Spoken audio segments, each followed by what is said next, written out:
The Biden administration and big tech continue their collusion to censor and attack pro-life pregnancy centers. California's Prop 1 attempts to codify abortion through point of birth into the state constitution, something even too radical for our democracy. And the White House once again smears and attacks pro-life conservatives as actual domestic terrorists and the greatest threat to our democracy. This isn't hyperbole, guys. The liberal establishment, the abortion industrial complex, and dare I say the spirit of the age, wants you removed from polite society. And if you won't go quietly, you will be removed. Do not go gentle into that good night. I'm Seth Gruber, and this is UnAborted.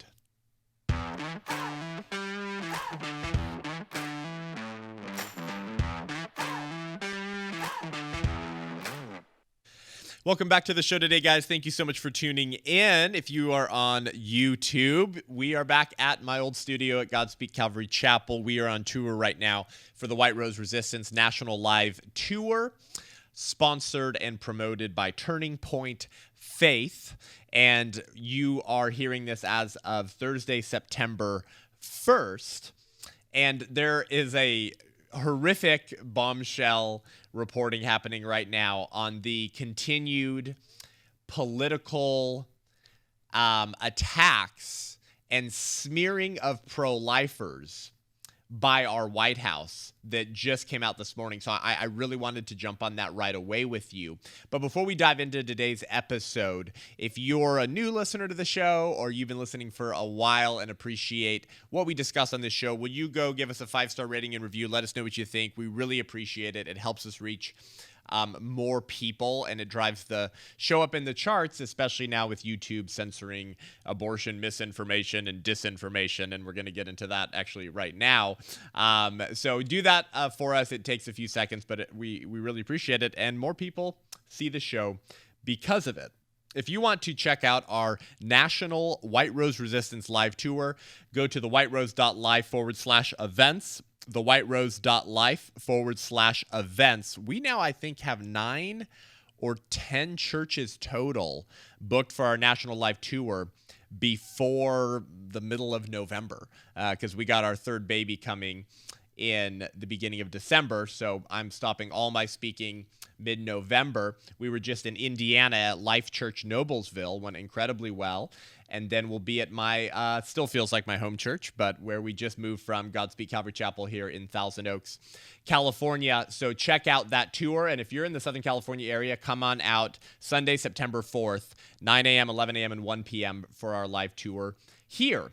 So listen, the intentional attacks against pro-life conservatives, the censorship, the othering of pro-lifers is intentional. And it's done in order to shut you up. It's done in order to suppress information that is damaging to the abortion industrial complex. And this comes straight out of Joseph Goebbels, guys. You need to understand this. History does repeat itself. I know it's like it's an axiom. It's almost an overused phrase now in political discourse. To say that those who forget their history are doomed to repeat it, but it really is true. It really is a truism, and we should constantly be reminding others of that. Listen, America is less than 250 years old. We are a young country. I remember last year I saw this fascinating piece of news just to put into perspective how young we are as a country, and it was a man who had just died, and basically, like his grandfather. Like knew Lincoln or something crazy like that, or was around during the Civil War or pre-Civil War. It was basically, it was earlier than that. So it was wild. It was basically like, it was like a grandfather of someone who had just died, and that grandfather knew some of the founding fathers. It was pretty wild. We are a young country, right? To think that someone could have died last year whose grandfather was here shortly after the founding of America. And so to think that we are somehow immune from tyranny or from the loss of liberty and freedom is the height of ignorance. it is the height of pride. It is the height of entitlement to think that we are somehow so much more exceptional as a republic that we could never go the same way. But it always begins with attacking and smearing your political opponents or othering them in such a way that they shouldn't be allowed to participate in the republic, participate in social life. And obviously you saw the Nazis do this with the Jews. But in order for a regime like ours to justify their existence and to sustain themselves, they have to shut out and censor voices that would compromise their political goals. And Joseph Goebbels, the Nazi propagandist, said this in no uncertain terms. He said, if you tell a lie big enough and you keep repeating it, people will eventually come to believe it. He said, the lie can be maintained only for such a time as the state can shield the people from the political consequences of the state's lies. In other words, we know we're lying, and it's only going to be effective in getting people to believe it if we can make sure that the consequences of our lies don't hit the people, that we can shield them from the consequences of our lives. And so he says it thus becomes vitally important for the state to use all of its powers to repress dissent. Repress dissent. For the truth is the mortal enemy of the lie. And therefore, by extension, the truth is the greatest enemy of the state.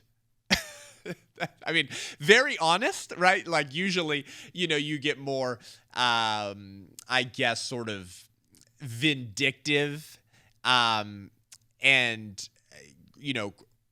almost, critical thinkers on the left side of the American political line who believe that what they're doing is speaking truth to power. It's standing up for the little guy. But to be so honest that we know we're lying and we just have to keep saying it so that people will believe it.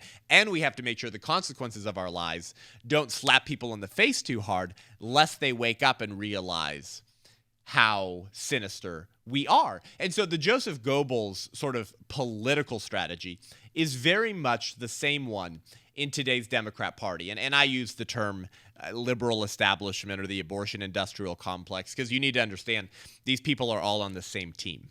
And we'll be releasing my message from the White Rose Resistance National Live Tour soon. This is a point I tried to drive home in our message, is that all of these people support basically all of the same tenets, right? Or creeds of liberalism. All of the same political goals of the secular moral revolution. Even Margaret Sanger, right, the founder of Planned Parenthood when it was called the American Birth Control League. Did you know that Margaret Sanger was a communist? And then she joined the Socialist Party with Eugene Debs and the other radical socialists in New York in the early 1900s. She wanted a political communist revolution in America, but she just understood that to do that, you had to break down sexual and societal mores so that people were more susceptible to the revolutionary agenda items. And so she used birth control and titillating the masses to accomplish that. But even Margaret Sanger, right, the killer angel, one of the saints of feminism today, seen as the founder of abortion on demand in America, supported all of the other creeds of liberalism as well. So you just need to understand that these people are all on the same team and they act like they do. But we're often bickering amongst ourselves on less important issues as conservatives that it prevents us from uniting to present a united front and threat to the abortion industrial complex. So that's what we're facing. And all of these people will collude together whenever and however they can to attack those that they see as the real threat, or those that they will label as the real threat in order to make sure that they're not a threat. Even if they don't think we're a threat to, freedoms, but meaning to their freedom, right? When they say our democracy, they just mean their oligarchy, right? They just mean liberalism. Because when our democracy, quote unquote, votes for for Trump or supports pro-life legislation, right, then they say that's a threat to democracy. No, that's actually democracy. More than 50% of the people, let's say supported the overturning of Roe versus Wade. No, that's a threat, right? What they mean is their power grab, right? And if you present a threat to that, they'll smear you, they'll suppress you, and they'll shut you up because the truth is the mortal enemy of the lie. Okay, so that's sort of the background as to why all of this is important. But let's get into the nitty-gritty specifics of what they're doing right now. Google is coming out saying that they're going to crack down on search results for crisis pregnancy centers. And they call them crisis pregnancy centers, which shows you how out of touch they are. Nobody on the pro-life side has used the term crisis pregnancy center in at least a decade, if not 2 decades. Even as I was doing Walk for Life for a pregnancy resource center in Whittier, California, where I grew up, at 8 and 9 years old, people were calling them pregnancy resource centers. That's been the new one. People haven't used crisis pregnancy centers since like the 80s, the 70s. Just shows you how out of touch they are. But they're doing this after pressure from Democrats. Once again, right, the Biden administration and big government using big tech as a proxy to censor their political opponents. So Google is saying that they're going to highlight abortion mills and suppress pro-life pregnancy centers in their search functions. And this came after several lawmakers had advocated for the policy change in an attempt to deter abortion vulnerable women from accidentally visiting a pregnancy resource center when they're searching for an abortion facility. Mark Isakowitz, Google's vice president of government affairs and public policy for U.S. and Canada, announced the change in a letter addressed to Senator Mark Warner, Democrat from Virginia, and Representative Elisa Slotkin, Democrat from Michigan. The two lawmakers had sent a letter to Google in June urging the tech giant to, quote, take action to prevent misleading Google search results and ads that lead to anti-abortion clinics. So here's what the lawmakers wrote. Directing women toward fake clinics, okay, that traffic and misinformation. Okay, pause just really quick. Once again, remember, science, women, men, and misinformation, all of these words mean nothing in the lexicon of liberalism, of leftism. They mean nothing because you don't know what a leftist is referring to anymore when he says man or woman, when he says science, or when he says misinformation. Okay, if you go to Planned Parenthood's website and you try to figure out what an abortion is, it will say that it gently suctions out the pregnancy. It will say it gently removes or suctions out the pregnancy tissue specifically. Well, guys, there's no such thing as pregnancy tissue because pregnancy is not a thing. It's a condition, right? Pregnancy is a condition. Conditions don't have tissue. There's no such thing as pregnancy tissue. Beings have tissues. So if you're a human being and you're a woman and you're pregnant with another human being, then that's human tissue. That they won't even use the word human. They have to say pregnancy tissue. So just pause really quick. Whenever these people say misinformation, they think that abortion gently suctioning out pregnancy tissue is information and the science. Once again, science is just a sticker that the liberal establishment slaps over their bigotry and radicalism to disguise their true agenda and keep the American public confused because they see you as stupid rubes who can't weed your way through science. I'm sorry, liberalism. and that's why they're going to label you as a domestic terrorist, and we'll get to that at the end of the show today. So these lawmakers say that pregnancy centers are fake clinics that traffic in misinformation and don't provide comprehensive healthcare services. And this is dangerous to women's health and undermines the integrity of Google search results. They say Google should not be displaying anti-abortion fake clinics or crisis pregnancy centers in search results for users that are searching for an abortion clinic or abortion pill. If Google must continue showing these misleading results in search results and Google Maps, the results should at very least be appropriately labeled. Meaning if you are going to allow pregnancy resource centers to appear in your search results, then they should at least be labeled. Labeled what? Fake. Fake health clinics. Unreliable, right? Science deniers. Okay.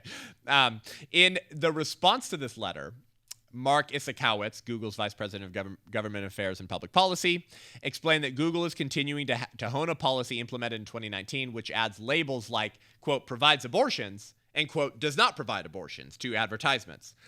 He also stressed that the tech giant will now label abortion clinics clearly when people search on Google Maps. He says, we have extra layers of verification in place to help us confirm that places labeled as abortion clinics on Google Maps and search offer abortions. We provide a way for anyone to flag problematic reviews, inappropriate content, and misleading places for removal. People can also report misleading business information to Google via the business redressal form. We take the risk of fake business profiles seriously and carry out a number of steps to combat them. Okay, so he's saying this in response to a letter from Democrats pressuring him to remove pro-life pregnancy centers from the Google search results. So when he says we take the risk of fake business profiles seriously, who do you think he's referring to when he says fake businesses? He's referring to pregnancy resource centers, okay?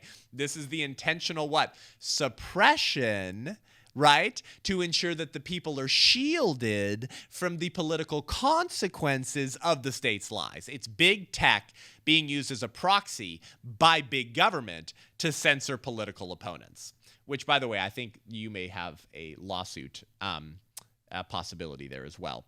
By the way, this is the same Google, okay, just to remind you, who banned all ads for the abortion pill reversal last year, claiming that the reversal pill is fake science and dangerous to women. And I covered this on the show back then, if you've been listening to the show for some time. Google basically said, okay, we can't allow anyone to pay ads for the abortion pill reversal. What is the abortion pill reversal?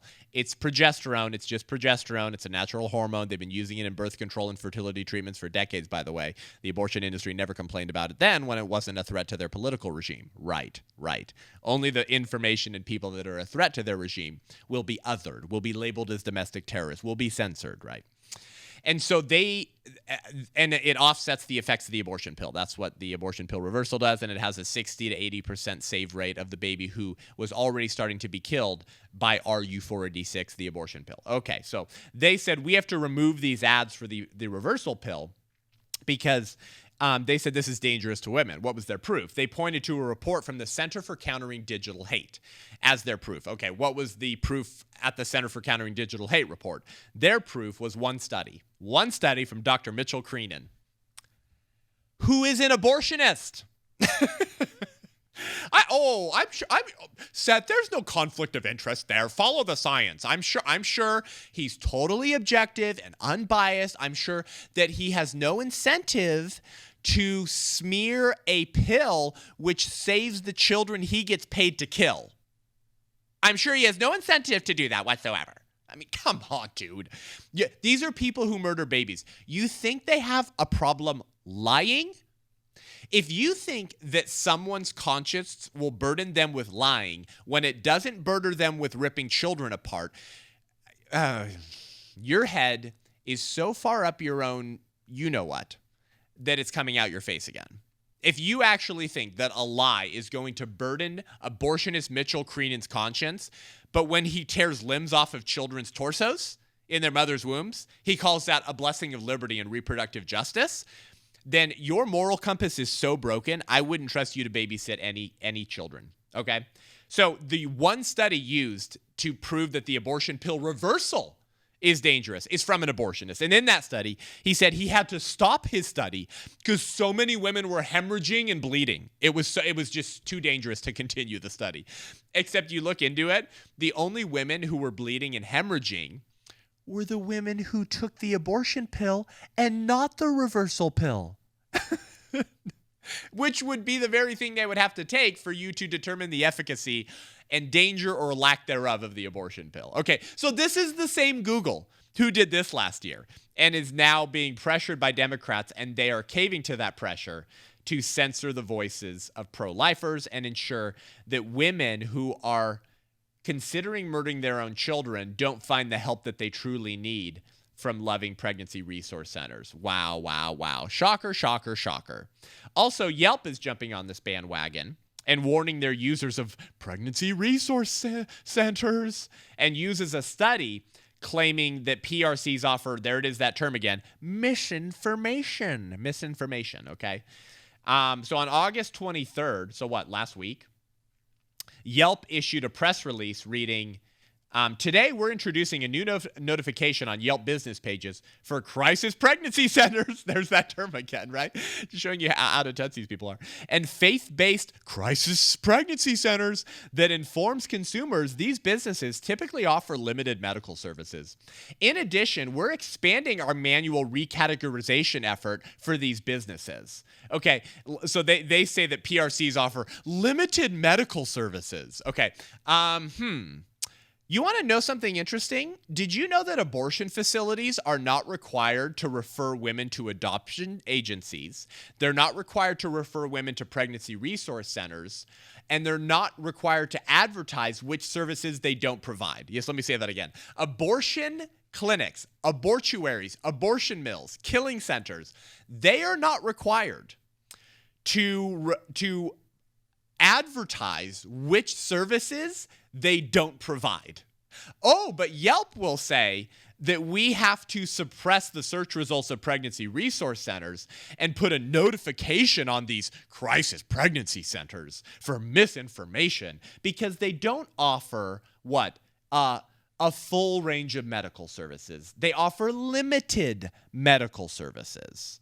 Well, the same thing could be said about many abortion services. Once again, the hypocrisy, the double standard, proves the rule. If they didn't have double standards, they wouldn't have any standards at all. Yelp says, quote, "It's well reported that crisis pregnancy centers do not offer abortion services, and it's been shown that many provide misleading information in an attempt to steer people seeking abortion care into other options." All right, they call it abortion care. Isn't that misinformation? Because an abortion kills an innocent, separate human being. That's not very caring.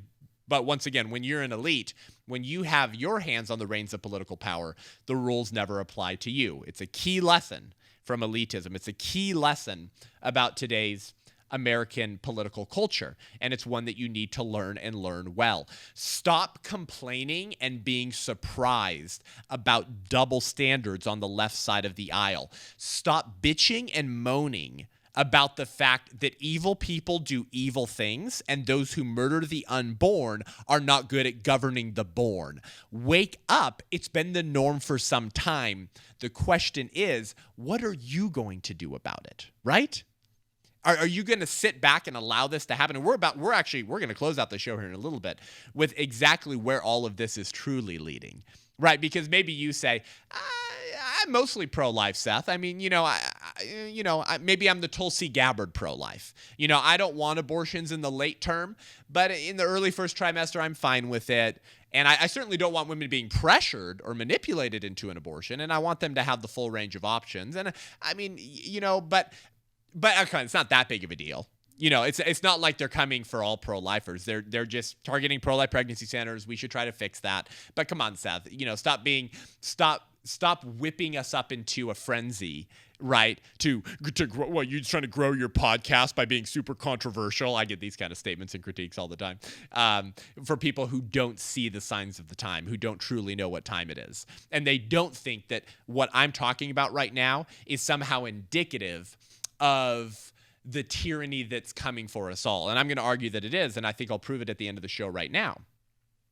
But, right, this is Yelp now jumping on the same Google bandwagon, being used as a proxy to silence the political dissidents and opponents of the liberals. Live Action helpfully pointed out something about Yelp's censorship of pro-life pregnancy centers, by the way. Basically, the study that Yelp uses to claim that pregnancy resource centers offer misinformation is co-authored by 3 pro-abortion advocates. There it is again.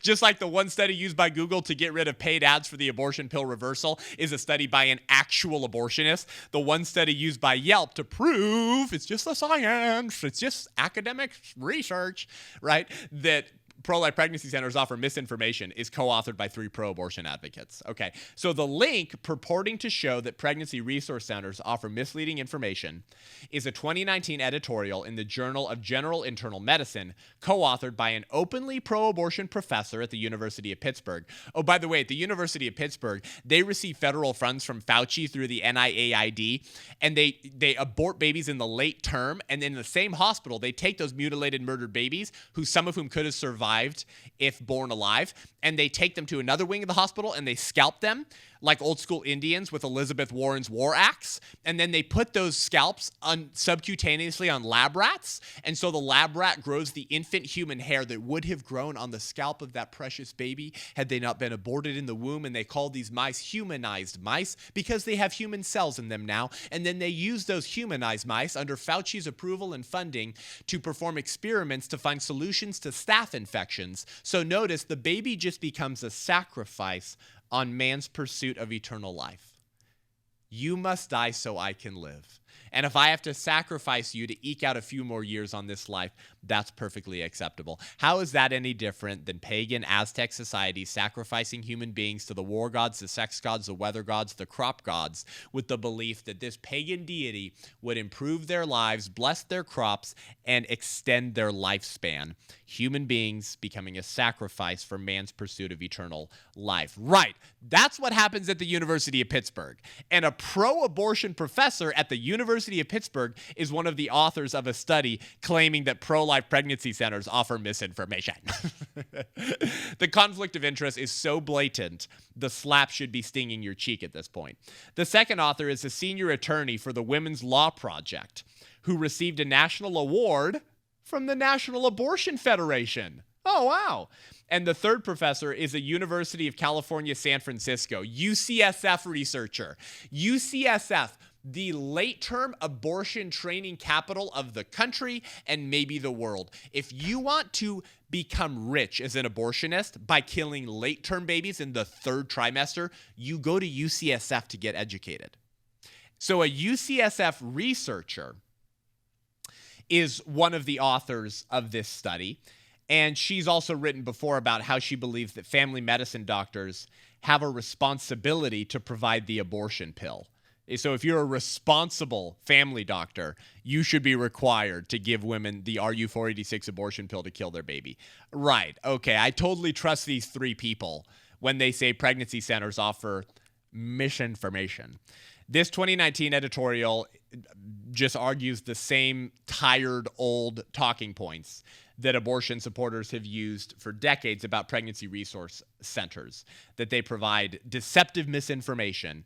And the study insists that any connections made between abortion and breast cancer, abortion and miscarriages, abortion and preterm birth in subsequent pregnancies, and abortion and future infertility, and abortion and breast cancer are all debunked misinformation links. Now, if you want the true history behind the link between abortion and breast cancer and preterm labor and subsequent pregnancies and mental health, go listen to our episode with Dr. Brent Bowles several weeks back as we dive into all of the research and the malfeasance that the abortion industrial complex has resorted to, and the statistical gymnastics they must pull off in order to claim that there's no link between abortion and mental health and breast cancer and preterm birth and subsequent pregnancies. Okay, so all of these people are actually the peddlers of misinformation when they say pregnancy tissue,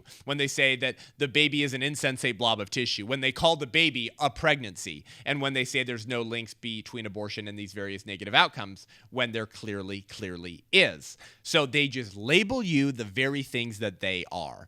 So just a reminder, this study was co-authored by 3 pro-abortion advocates that Yelp uses to label PRCs as peddlers of misinformation.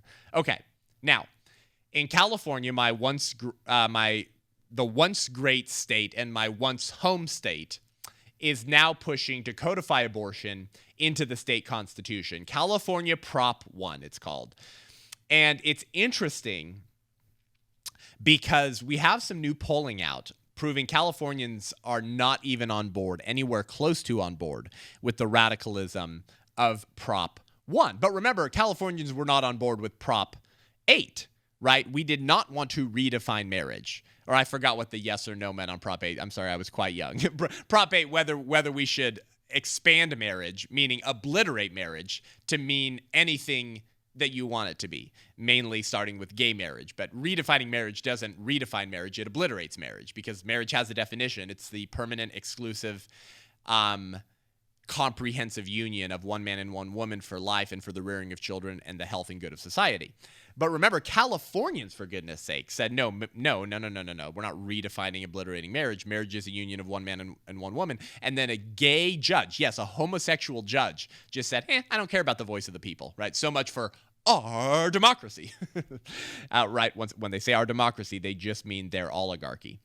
And so before I get into the new research, Proposition 1 is going to define abortion as a fundamental right and would render any limits on abortion in the state, even limits on third trimester abortions, as unconstitutional. Okay, so this is just California's version of the New York Reproductive Health Act and the Illinois Reproductive Health Act to codify abortion through point of birth, probably even push to remove it from the penal code so that if a man murders a pregnant woman, he'll only be charged with 1 count of homicide and not 2.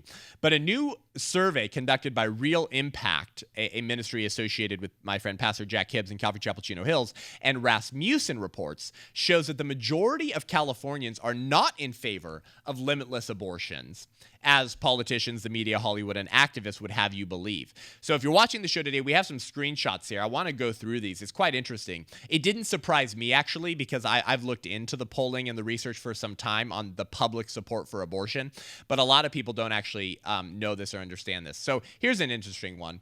58% of California likely voters believe that abortion should be legal only under certain circumstances after the heartbeat develops. 58% of California likely voters would not support abortion except under certain, meaning when it says under certain circumstances, like it probably means if they believe the woman's going to die, life or health of the mother, and those are never justified anyways. But that's a huge percent of Americans that are not anywhere close to the radicalism of Prop 1. Here's another insight from the study. 69% of California likely voters believe abortion should only be legal under certain circumstances once a fetus develops a nervous system and can feel pain. Okay, so we have discussed the science, and we're going to have someone on the show again soon, about fetal pain. Dr. Maureen Condict, who I believe, she's a scientist and I believe a neonatologist, actually testified before Congress some years ago, updating them about the science of fetal pain, that found that the child by about 13 weeks has all of the thalamic circuitry in place to experience pain to the same degree as you and I. So 13 weeks would be what? Just right after the first trimester. Okay.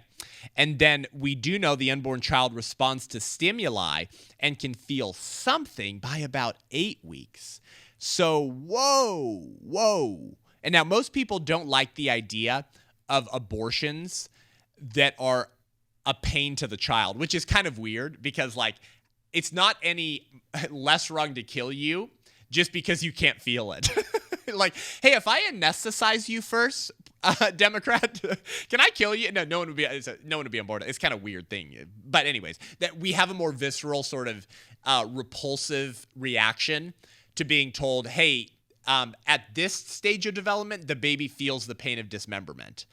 And more people oppose those kind of abortions if they know the abortion is very painful for the child. Remember, kooky leftist Democrats who support abortion also say that it's a great heinous genocide happening in our country because the animals we're killing to eat our cows are dying in great distress. It's very painful for them. And they believe that any pain is evil.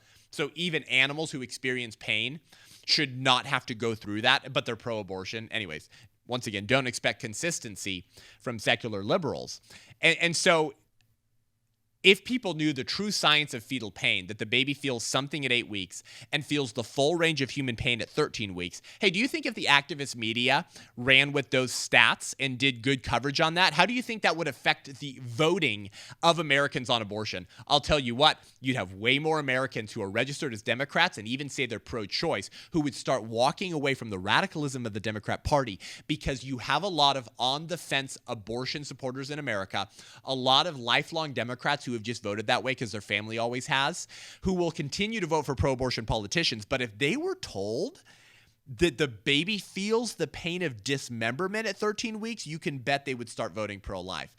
anything that compromises the political regime, power, and goals of today's secular theocracy will be treated as a domestic terrorist. And if you're spreading that misinformation, you're going to be labeled as a peddler of misinformation, removed from the digital square, and maybe one day treated as an actual domestic terrorist. So once again, Californians are not on board with dismembering children upon full pain of limb dismemberment. And so California Democrats don't care about that, of course, because their priority is to abortion and the abortion industry, not to their constituents. Here's another finding. 73% of California likely voters believe abortion should be legal only under some certain circumstances after a fetus could survive outside the mother. And 20% say that they believe it should be legal under any circumstance. So only 20% of California voters believe it should be legal under any circumstance. So if you take this poll and survey at its face, it would mean that 80% of Americans would not support Prop 1. But how many Americans or percentage of Americans do you think will end up supporting Prop 1? I would say probably over 80%. Why? Because the true peddlers of misinformation are on the left side of the aisle. And we knew this in my home state now of Kansas with the Value Them Both Amendment, right? Which sought to give the democratic power back into the hands of the people to determine whether to write abortion out of the state constitution so that we could make abortion illegal in Kansas, right? And a disproportionate amount of Kansans voted against the Value Them Both Amendment, which is weird because it's a similar political climate with Missouri, and Missouri abortion's illegal. So what explained that? Well, a lot of political pundits believe, and I was actually chatting with the former governor of Kansas, Sam Brownback, who also believes it was due in large part to the massive misinformation campaign from the side of the aisle that labels you the peddlers of disinformation. Because do you remember what the culture of death and the activist media was saying when Roe v. Wade got overturned? Do you remember this? We covered this on the show back at the time. Women won't be able to get miscarriage treatments. Do you remember this? That if a woman gets a miscarriage, she won't be able to get it removed because that procedure is technically an abortion. This has never been the case. Or that if you had an ectopic pregnancy, so the baby implanted in your fallopian tube, that the procedure to remove the baby from the fallopian tube is technically an abortion. So hey, American citizens, did you know pro-lifers want women with ectopic pregnancies to die in hospital rooms? It's like, well, no. Even in states where abortion was illegal before 1973, they were still performing surgeries to remove the baby from the fallopian tube in an ectopic pregnancy because those procedures are not an abortion. Because abortions kill living babies, and a baby that's been miscarried is dead, so it's not an abortion. And to remove the baby from the fallopian tube is called a salpingectomy or a salpingostomy. It has a different surgical procedural name because it's not an abortion. And history never supported the claims they were making. But what were they doing? They were peddling misinformation. Do you remember? I covered this on the show. Planned Parenthood's freaking website removed a sentence from their website where they said, and I think I quote to you verbatim. I think I memorized it. They removed a sentence from their website that said that treatment for ectopic pregnancy is not the same as an abortion. They removed it from their website, and when asked, they said, we were afraid of how conservative pro-lifers would use that in their campaigns and their talking points. Meaning Planned Parenthood knows that these are separate, but they and the liberal establishment, the abortion industrial complex, use this misinformation to strike fear into the hearts of abortion moderate voters who are somewhat pro-life but not on board with the Democrat Party's platform position on abortion, in order to incite them into voting against bills like the Value Them Both Amendment. Right? So who's really the peddlers of misinformation? Wake up. This was never about truth. This was never about speaking truth to power. This was never about lawmaking. This was never about being a representative for the constituents that voted for you. It was about accruing political power. And never forget the lengths to which people will go to keep their hands on and maintain their political power. It's an incredibly important point. We forget, I think, as American citizens who have taken our liberties for granted, how powerful the love of power actually is.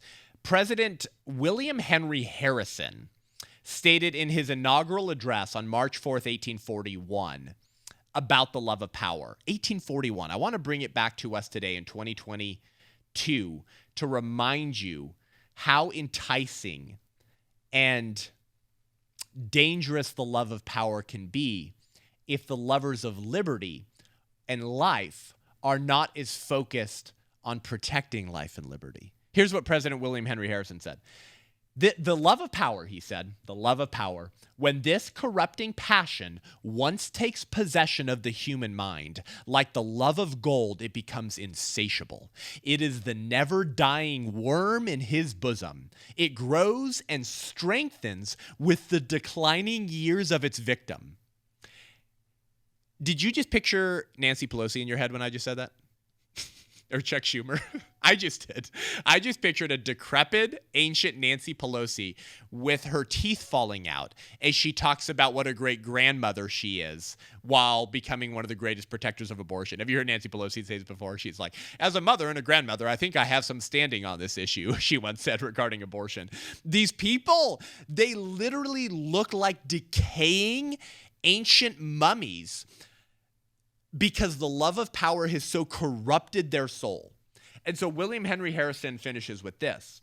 He says, as long as the love of power is a dominant passion of the human bosom, so long will the liberties of a people depend on their constant attention to its preservation. An incredibly important point to remember. And those who use their power to kill the most innocent among us will not hesitate to murder you one day as well, unless you constantly preserve and pay attention to those liberties and freedoms. And without the right to life, you are putting in place the premises that will one day justify your own enslavement and murder as well. We'll go ahead and skip the rest of these findings from this study, but they're incredibly helpful to remind you that when the left says our democracy is endangered, they don't care about our democracy. Okay, one of the ways to protect our democracy, even though we're a constitutional republic, would be what? More people. Well, they murder more people. They murder our posterity through abortion. So they're not really lovers of democracy. And then anytime the people reject their radicalism, they say that's a danger to our democracy because they really just mean to liberalism and to their power.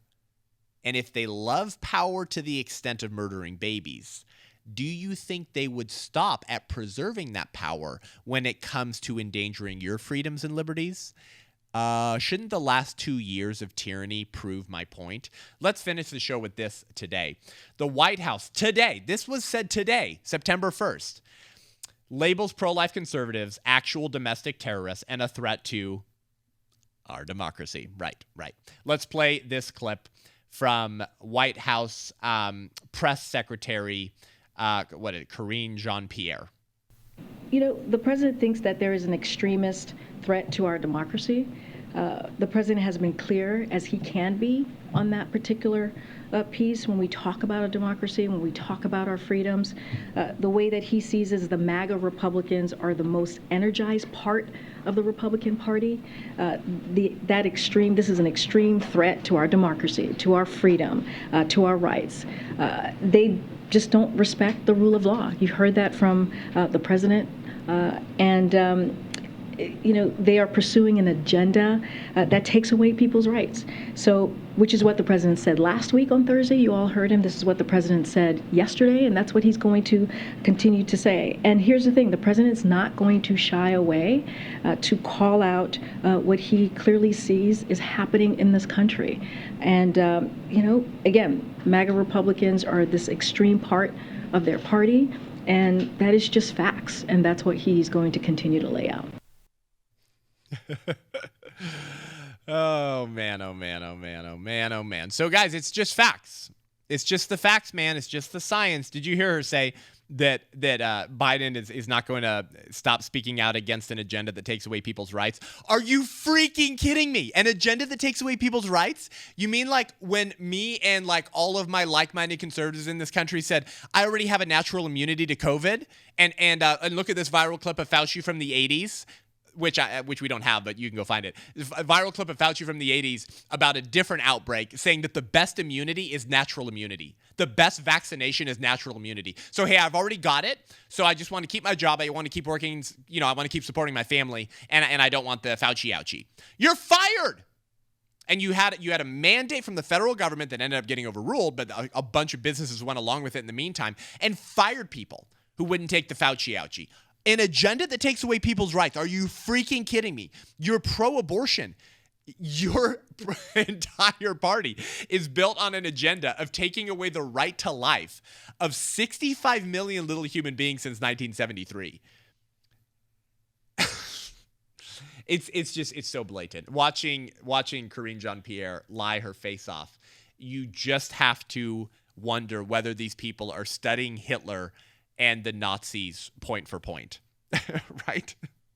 If you repeat a lie big enough and you keep repeating it, people will eventually come to believe it. I can't tell you how many people I've met over the course of my life and my time doing pro-life activism who will say they're pro-life. Listen to me. Will say they're pro-life and will then simultaneously say they vote for Democrats because they don't want to force women who might die without an abortion from dying. And they have literally imbibed and absorbed the lies from the left wing propaganda that says that pro-life laws kill women and increase maternal mortality rate because it doesn't allow for miscarriage treatment. It doesn't allow for an abortion if mom's about to die, even though you can just deliver the baby early. You don't have to dismember them in the womb. Or they say, that they point to this study called the Turnaway Study, which claimed to have found that women who didn't get an abortion when they wanted it had worse off careers and life afterwards, which it wouldn't matter. You don't get to kill children to improve your own life. Anyways, I have met so many people who say they're pro-life, but still support abortions in some circumstances. And a lot of that is based off of lies they've imbibed by these people who just repeat it over and over and over and over again. Now, why do they call us MAGA Republicans? Let's talk about that really quick. This is a term Joe Biden and the Democrats began using earlier this year, MAGA Republicans. And do you know why they did this, by the way? Because polling came out from a liberal consultant named Anita Dunn. Okay, and Anita Dunn found that MAGA, as an adjective, swayed voters away from Republicans more than Trump. So they consulted with this woman named Anita Dunn, who did polling on this. And so, you can see the Democrats just urinating in their pants, right? Most of them are old enough that they probably do. Sorry. And saying, oh gosh, this is amazing. They're getting all excited. Hey, Biden, go use the term MAGA Republicans. And he actually tried to use, do you remember this? I tried to use the word ultra MAGA, but he fumbled over his words when he said it. And then all the right and conservatives were like, oh, that's epic. We are ultra MAGA Republicans. And so then they stopped using it because it was the same thing we did with deplorables. When Hillary Clinton labeled all of us deplorables, it became like a badge of honor. Like, oh, are you a deplorable? And so they didn't want that happening again. So now they kind of moved away from ultra MAGA, but they've been saying MAGA Republicans because polling showed that it would turn off voters to Republicans more than the word Trump. Okay, very interesting. So Jen Psaki said, before she stepped down and was replaced by Karine Jean-Pierre, she said during a May 10th press briefing, Jen Psaki said that ultra MAGA, listen to this, ultra MAGA included, quote, putting at risk a woman's right to make choices about her own health care. So just to put the top on it, they believe that you as a pro-lifer are this too. This isn't just an attack against people who believe that January 6th was a necessary insurrection to prevent Biden from entering the White House. Right? Okay, whatever, right? They're not using this as a term for people that they allegedly think that insurrections are appropriate. Okay, what? No, they're including pro-lifers in this. Jen Psaki admitted it when she said ultra MAGA includes those who put at risk a woman's right to make choices about her own health care, meaning that it refers to people who are opposed to the deliberate, intentional dismemberment of little babies in their mother's wombs. Okay, we're all MAGA Republicans now. What? Because we support the position that most Americans did since the inception of this country, that abortion is a moral wrong because that's a human being. Let me prove it again. Commenting specifically on people who support reversing Roe v. Wade, Jen Psaki said, quote, if you're on the other side of that, meaning the other side of support for Roe v. Wade. So if you oppose Roe v. Wade, quote, you're supporting an ultra MAGA position in the president's view, end quote. As from Jen Psaki. So that would include all 5 Supreme Court justices, by the way, who overturned Dobbs, right? Well, and actually it was 6-3 that overturned Dobbs and 5-4 that overturned Roe v. Wade. Okay. So you're all MAGA Republicans. Okay. This is an intentional way to other and to justify political discrimination and violence against pro-lifers. And if you don't believe that, you are so asleep at the wheel. I don't know if any podcast or show will wake you up at this point. Over 100 pro-life groups were physically assaulted, defaced, and in some cases burnt to a crisp in the last few months. And they were writing words on these clinics, pro-life clinics, that said, if abortions aren't safe, then you aren't either. That's political violence language. If abortions aren't safe, then you aren't either. And the groups behind this, Jane's Revenge and Ruth Sent Us, were claiming credit for these acts of domestic terrorism, of actual domestic terrorism. But if you're pro-life and you don't want to kill babies in the womb, the press secretary for Joe Biden says that you are a domestic terrorist and a threat to our democracy. These words don't mean anything anymore. It's just about the love of power. And then let's close the show with this. She says that these people, us, pro-life MAGA Republicans, don't support the rule of law. Did you hear that line? She said, we don't support the rule of law. Are you freaking kidding me? When Roe v. Wade was overturned, all of the Democrats were saying illegitimate, that the Supreme Court's ruling was illegitimate, and immediately tried to make abortions available on federal lands within red states that were banning or heavily restricting abortions, so that women in states where abortion was illegal could break the law by getting it on federal lands. Rule of law? Rule of law? You mean like when the Biden DOJ immediately after entering the White House dropped a lawsuit against a Vermont hospital who coerced a pro-life nurse to assist with an abortion upon threat of career termination, violating conscience protections that we've had in this country for decades? Rule of law? You mean like when BLM and Antifa burned down the country and then Kamala Harris started fundraising to pay the bail of the real domestic terrorists so that they could get back out on the streets? Rule of law? You mean like when Attorney General Merrick Garland labeled peaceful and concerned parents who spoke at school board meetings as domestic terrorists and started looking into these families as threats to our democracy? Rule of law. You mean like how robbers, murderers, and arsons get the kid glove treatment while grandmas who popped a beer inside the Capitol Rotunda after being invited in by campus security who told them just don't make a mess are rotting in a DC prison? Rule of law. Rule of law, right? Because science, rule of law, men, women, misinformation, these terms don't mean anything anymore. And this has always been a key tenet of liberalism and leftism in America, is to redefine everything and to repeat it over and over and over and over again until people start to believe it. They are going to continue to repeat that we are the threat to American freedoms and liberties, the threat to our democracy, and domestic terrorists. And guess what? Guess what? I'm predicting it on this show now. They're going to repeat that over and over and over and over again until political violence against pro-lifers and conservatives becomes not just acceptable, but is being called for by the society. At which point, maybe the apathetic amongst us will finally wake up. At which point, a key lesson of history will reassert itself once again. That key lesson being this: by the time the good people woke up, it was too late. Those who murder the unborn will one day murder you. Do not go gently into that good night. Begin waking up and asserting your cultural and political influence in the public square to hold these people accountable, to do it at the ballot box, to do it in the digital square, to speak the truth, to never say a lie or remain silent when lies are being spoken, because this is how they upend society. Speak the truth, believe the truth, but more importantly, be willing to sacrifice and die for the truth. Or one day, they will abort you as well.